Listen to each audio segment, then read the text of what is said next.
Today I'm talking about one of my favourite genres in gaming, roguelikes. God, I love roguelikes. I love the creative process of making a build, I love the challenge on offer, and I love the sheer variety and experience that comes with the territory. But lately, I've started to get a little worried for the future of this space. And it's partly because there are so many sequels coming out for some of the top roguelikes. Does that sound crazy? It definitely did to me. It's gonna take some explaining. But first, an even more controversial topic. What on earth do I mean by roguelike? By now, I'm sure my background footage will have some people pointing at the screen in disgust. That's not a roguelike, that's a roguelite! Among other technically correct statements. So I'm going to save everyone some headache and identify the particular sphere that this video is concerned with. Firstly, I'm not referring to the traditional form of roguelike. The games that actually play like the original Rogue game. Your net hacks, your dwarf fortresses, your caves of Crud? Caves of Crud? Anyway, I don't mind those types of games. I've played my fair share of Dwarf Fortress. But they aren't what I'm talking about here. I also want to acknowledge the distinction between roguelikes and roguelites, and that it mostly doesn't matter in this case. I often hear the difference between the two being that a like with a K means that there's no permanent improvements or progression that you make across runs, and that roguelite with a T means that you do make progression between runs. Though for me, I find the terms too binary, and that it's more of a spectrum. For example, in The Binding of Isaac, almost all of your progression is done through unlocks, which don't affect your starting power. And this close to total reset every run makes it feel more roguelike than roguelite to many of us. On the other hand, in Hades, there are very clear permanent improvements you can make to stats and abilities. But even after getting many upgrades, it's still hard, and the power you gain inside a run is still more significant.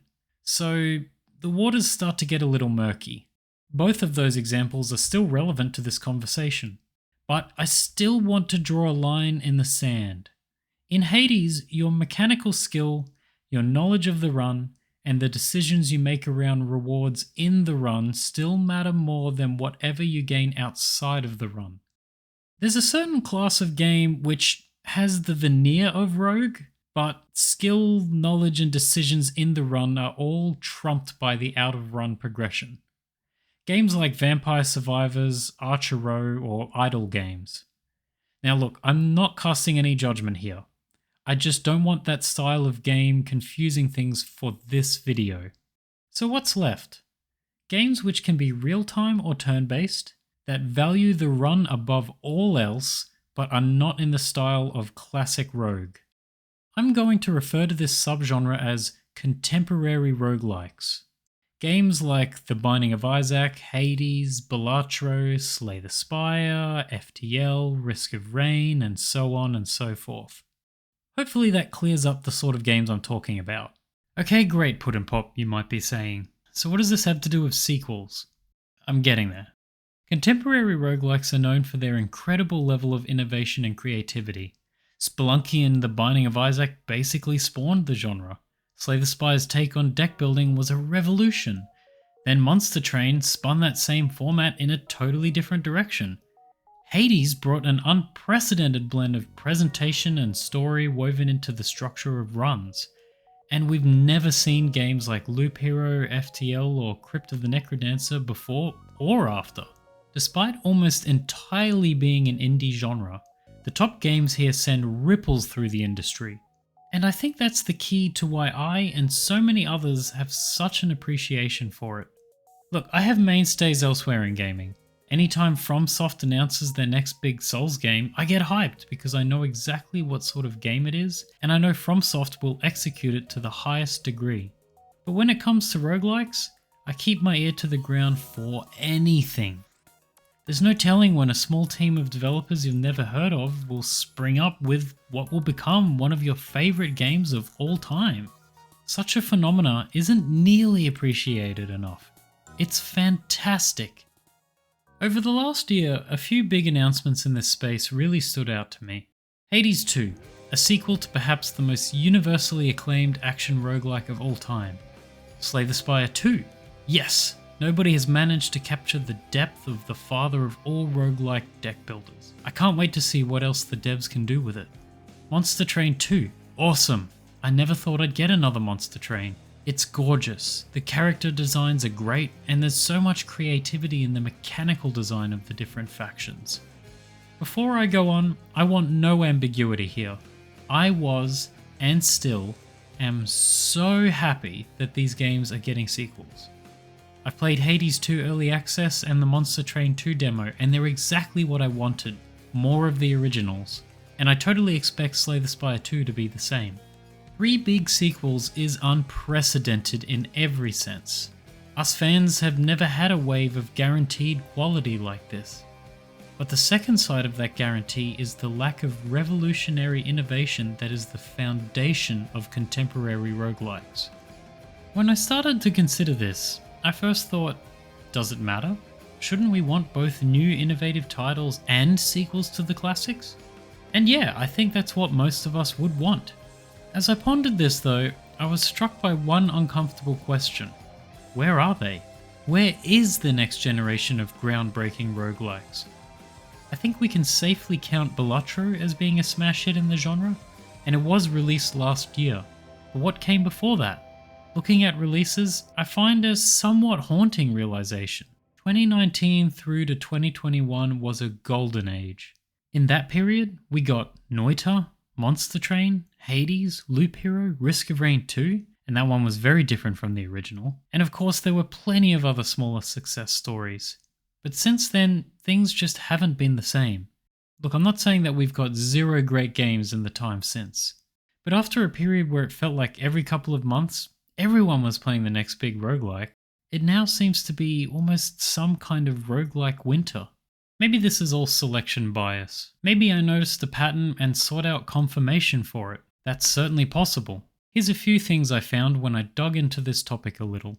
This article on Polygon titled The 19 Best Roguelikes, published on April 12, 2024. Of the 19 games mentioned, 8 were released before that 2019 to 2021 period, and 11 were released during it. None were released after.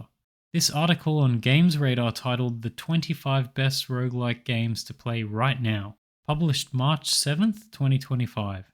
Of the 25 games mentioned, 10 were released before that 3-year period, 11 during it, and 4 released after. And this article on Rogueliker, titled The Best Roguelike Games, The Finest Roguelites, Deck Builders, and RPGs, published on March 27th, 2025. Of the 25 games mentioned, 8 were released before that period, 7 during, and 10 after.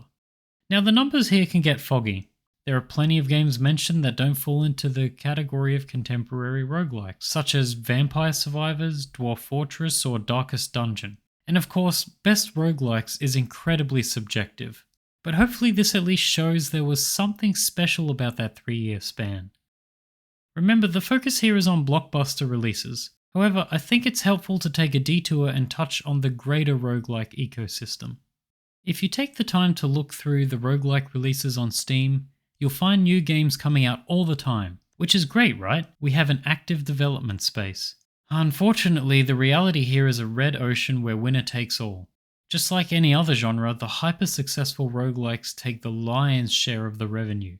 Games which are moderately successful aren't going to make the kind of money that changes the developers' lives at all. And for every moderately successful game, there are many more abject failures. And I don't say that to put down the developers who poured their energy and time into something they had a passion for.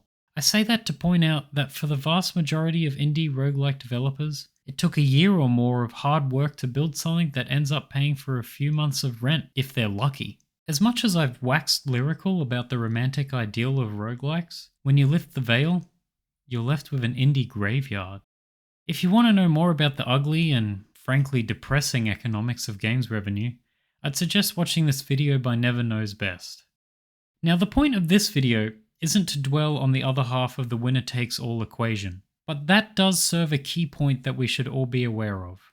Roguelikes that set the world on fire and fund the developer's next big projects are very few and far between. There just isn't enough slices of pie to go around. So let's say Hades 2, Monster Train 2, and Slay the Spire 2 all come out this year. Ask yourself, what are the chances that another couple of great roguelikes can come out, drum up hype, and sell as many copies as they would have if none of those sequels were released?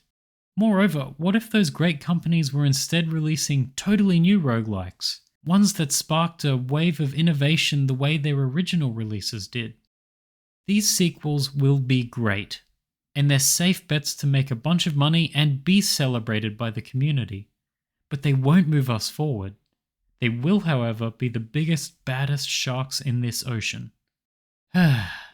Okay, this got a little more existentially dreadful than I'd expected.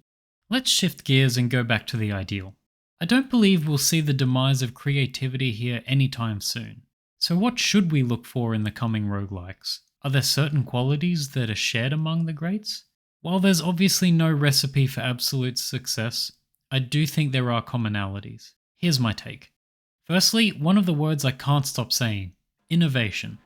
In particular, this seems to be concentrated around the core loop, the core mechanics, and the primary in-run upgrade system. Slay the Spire is a no-brainer for innovation around the primary in-run upgrades. Your abilities are all cards collected throughout the run. It also popularized the random map structure that you're able to plan a route through. The Binding of Isaac was also the first genre fusion between roguelike and bullet hell, which went on to become a classic. It also had a still as yet unrivaled procedural Zelda dungeon map. The second quality many of these games have is strong replayability. Naturally, procedurally generated runs lend themselves to this, but there is also a critical mass of content needed, both for the player to discover and utilize, but also within the levels and obstacles you encounter. It also must be sufficiently challenging. If it's too easy, it becomes boring. FTL has a staggering amount of weapons, systems, and upgrades. They can combine in surprising and powerful ways. And when you stack them up with all the different ships and potential crew members, there's so much to experiment with, but the game will still kick your ass. Oh, and the Binding of Isaac? It has 719 items at this point. Yeah, that's probably enough. The third quality, which is related to the previous one, is around mastery and decision making. I can't stress enough how absolutely crucial I think it is for roguelikes to constantly offer meaningful decisions. And it's important to give immediate and clear outcomes for those decisions. If it's obscure, it should be intentionally so and intriguing for the player, as opposed to just being unnoticeable. When you find yourself regularly rethinking which upgrade you took or whether you should have gone down a different route, it's because you can imagine a better outcome in the present. And that means you can still improve. There must be a lot to learn, but it can't be opaque. The final commonality I've noticed is presentation and polish. I'm not certain this is as important as the others, as I think hardcore fans can look past the flair and see a game for what it is. But I can't shake the feeling that it's still meaningful. I remember the first time I saw Slay the Spire, I thought, God, this game is ugly. I'm not interested. But once I started playing, not only was I hooked by the gameplay, but I came to appreciate how consistently weird everything was presented. The atmosphere is meant to feel abstract, alien, and unusual. And the game's art, which I was critical of at first, actually feels consistent, even charming. But the poster boys of polish have to be Hades and Monster Train, both stunning in their own ways. So, to recap, we have innovation, especially in the core loop, core mechanics, and primary in-run upgrades. We have replayability, which is influenced by the amount of content, variety of obstacles, and level of challenge. We have mastery and decision making, and the importance of their density and clarity. And we have presentation and polish. While those might be some of the key ingredients, I suspect none of them come easily for basically any game. They are the products of hard work from talented individuals over the course of months of iteration, and probably a healthy dose of luck while we're at it. So when we see games that show potential in those areas, let's help them out. Give a Steam review, tell friends about it, join the developers Discord and give them feedback. That iteration towards the ideal becomes a whole lot easier when the developers have a community helping them out. And that's about all I have to say on this topic. Thank you for choosing to spend your time on this video. If you enjoyed it, please give it a like and consider subscribing. Enjoy your day.